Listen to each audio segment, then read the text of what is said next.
This is a eulogy for my father, Milton Howard Sewell Sr., and chronicles some of the milestones of his life and tries to capture a few of the innumerable memories of him. Some are humorous, some loving, and some stern. He is a part of me, certainly in my DNA, but even much deeper in my soul. We are in many ways birds of a feather, able to understand each other with little dialogue.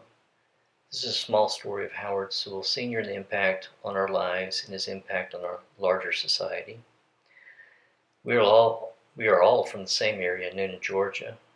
My father was born at home in an unincorporated area off Welcome Road near Newnan, Georgia, on April 29, 1940, to Milton Lewis Sewell, Fannie Lee Pearson Sewell. His brother Richard arrived 6 years later. They lived in the country by a creek and a freshwater spring with no electricity, running water, or indoor plumbing. My parents argue about who was poorer, but they both were, but so was everybody else they knew.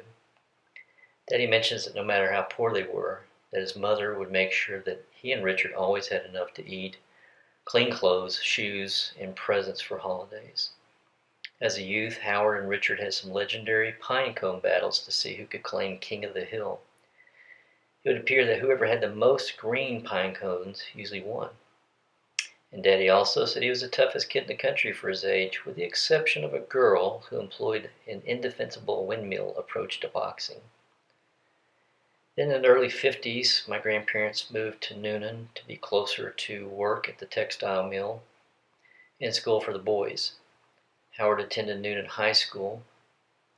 He always had a thirst for learning and remarkably remembered several teachers and their rules for grammar or trigonometry. Howard loved sports, particularly baseball. My grandfather played in the mill leagues for about 20 years and had Daddy playing against grown men when he was 15, which apparently halted his baseball pursuits as he was literally out of his league. So he pursued football. He played guard, defensive line, and linebacker for the Newnan Tigers. He was an all-district guard and mentions more than once that he played against and defeated the legendary Francis Tarkenton of Athens High, later Georgia Bulldogs, and of course the Minnesota Vikings. Pivoting to romance, according to my mother, who was 3 years younger than my father. She saw him one snowy day in Newnan Town Square when she was 12 years old. Howard was dumping trash from Kessler's department store. In an effort to gain his notice, little Gail Logan hit him with a snowball. And later that night, she told her mother, Kate Whitlock Logan, that she had seen the man she was going to marry. Sure enough, 4 years later, on Thanksgiving Day 1959, they wed. Young and broke, they began a 61-year marriage and a love that would endure into eternity. They found an apartment house in Newnan. My dad went to West Georgia College during the day and worked the night shift at Bonnell Aluminum Plant as a factory worker and later foreman. Mom watched after an elderly couple who leased them their apartment. They scraped by over the next 3 years until Daddy graduated and evaluated his options. He decided to join the Air Force and went in as a second lieutenant and a weapons controller. Life for them was about to take a drastic change that would govern the rest of their working lives. After officer training school and weapons controller training, the next stop was a remote assignment in Iceland. Just before he left, Gail had a bouncing baby boy that would be named after his father. My first memories of Air Force life was at Tyndall Air Force Base in Panama City, Florida. I have memories of silly games like legendary hide and seek that we'd play with my parents. We might hide in the trunk of the Metropolitan car or the top of the closet. Also, Daddy liked to prank Mama by pouring a cold pot of water over the shower curtain.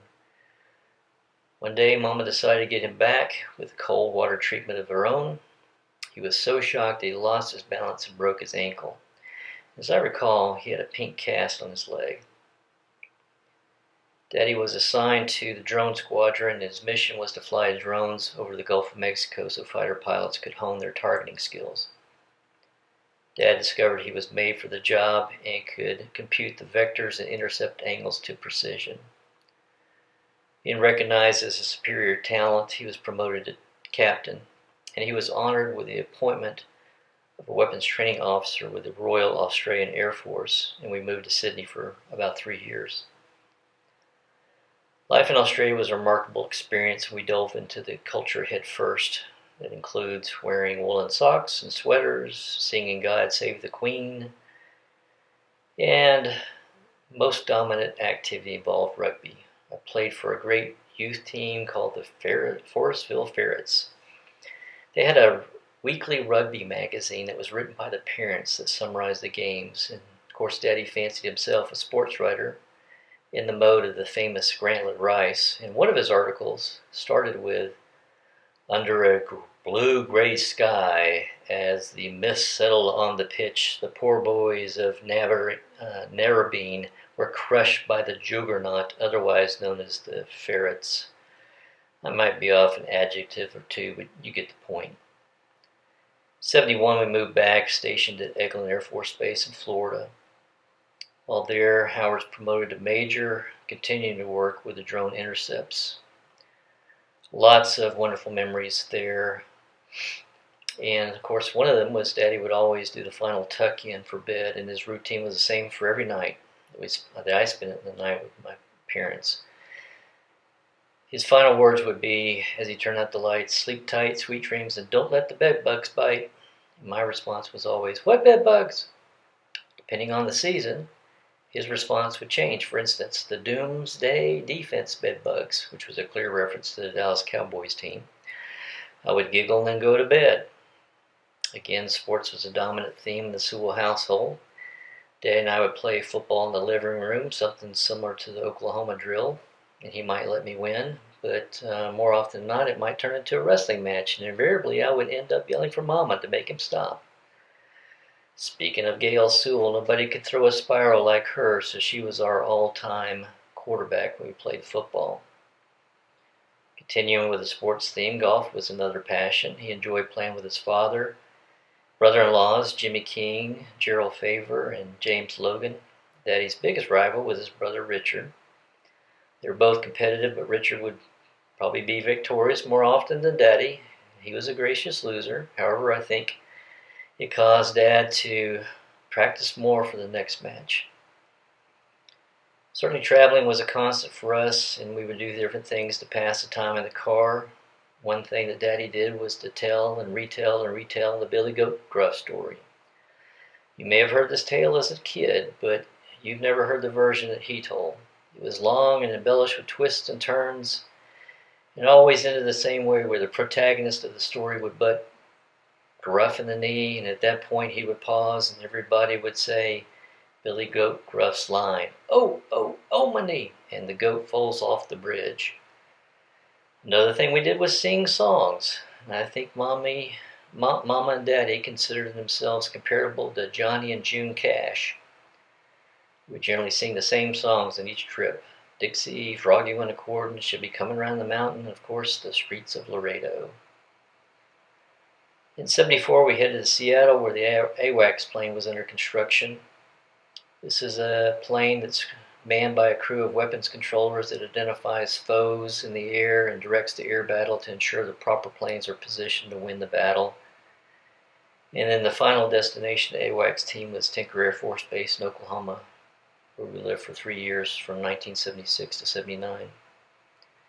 Dad was a man of multiple interests. One of those was history. If you ever play Trivial Pursuit with him, you'll recognize in very short order that he can dominate the board in several areas, but particularly history.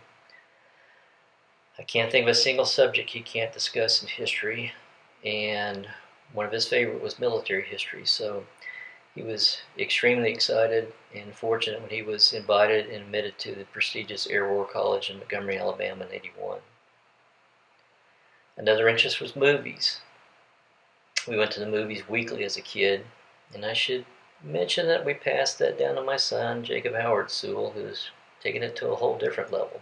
But anyway, we enjoyed movie genres, and comedies was particularly a favorite. Dad has a legendary laugh, almost uncontrollable, which has been witnessed by family and friends. One example I'll never forget was a silly detective comedy where the main character was packing a suitcase with his girlfriend and said the line, And don't forget to pack the gorilla suit.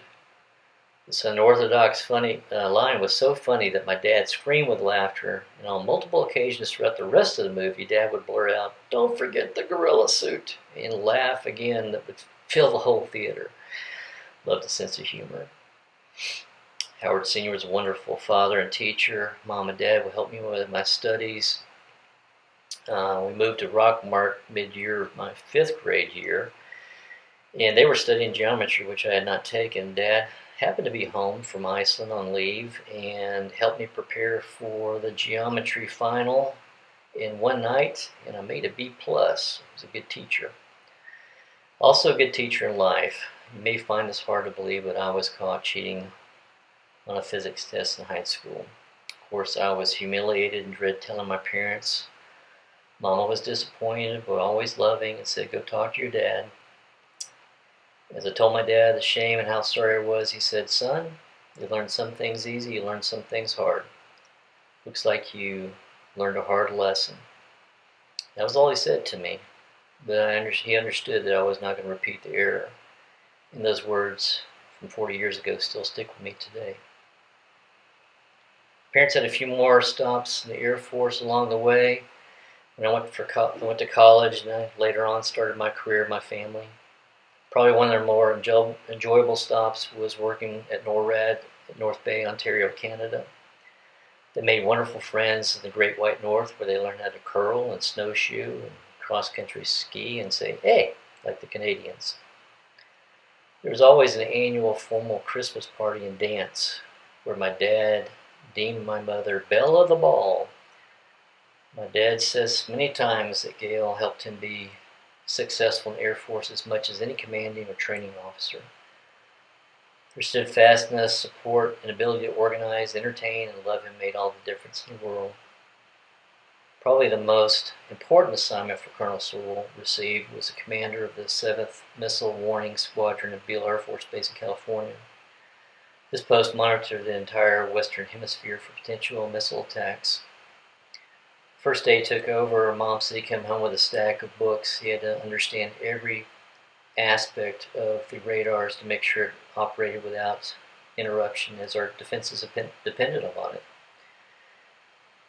Through his management, that base received the highest ratings in the history of Strategic Air Command, and he was awarded the Legion of Merit Citation.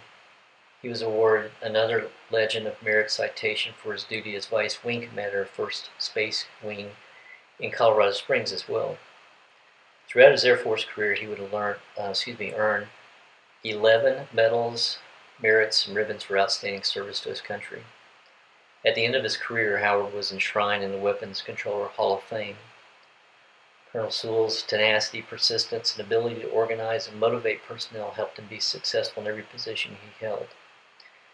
His service certainly helped to keep our country safe for all of us. After the Air Force, I engaged my parents from afar. They moved around several times for different jobs, but settled in Alabama. I watched them grow in multiple directions, becoming leaders in the Methodist Church, establishing bonds of friendship in the community, being there for family, and loving one another deeply. I think as we age, we can go in 2 different directions, bitterness or softness. My parents took the latter road. They give to others, help a stranger, and take care of family. I saw this firsthand when they took care of Milton Lewis and Fannie Sewell.